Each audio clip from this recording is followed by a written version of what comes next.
বাপের বাড়িতে এসেছিলাম, চলে যাওয়ার সময় হয়ে গেছে, তো ব্যাগপত্র সব গুছিয়ে নিতে হবে। মেয়ের জামা কাপড়, আমার জামা কাপড় তো গোছগাছ করছি। আর এই সকালবেলা কিন্তু আজকেই সকালে চলে যাব, তো একটুক্ষণ পরে, আর হাতে একটু টাইম আছে। চলে যাওয়ার সময়টা প্রত্যেকবারই ভীষণ মানে মন খারাপ লাগে।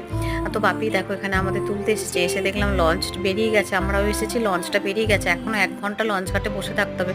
বাপি যেহেতু চেম্বারে যাবে, বললাম যে বাপি তুমি বাড়ি চলে যাও, আমি এখানে বসে থাকবো। আর বসে থাকতে থাকতে মনটা এত খারাপ লাগে না, যে প্রত্যেকবারই, অন্যবারে তো লঞ্চে উঠে পড়ি চলে আসি, এবারে বসেছিলাম, এত মনটা খারাপ লাগছে। কিন্তু বলে বিয়ের পর হচ্ছে শ্বশুর বাড়িটাকেই আপন ঘর মনে করতে হয়, সেখানে বাপের বাড়িটাতে ওই দুদিনের জন্য ঘুরতে যাওয়াটাই শ্রেয়। কিন্তু জানি না, সেই জন্মস্থানটা যেখানে নারী ছেঁড়া জন্মস্থান, সেখানটাকে না কোনোদিনই আমি মনে করতে পারি না যে সেটা হচ্ছে আমার বাপের বাড়ি, সেখানটা আমার নিজের বাড়ি নয়।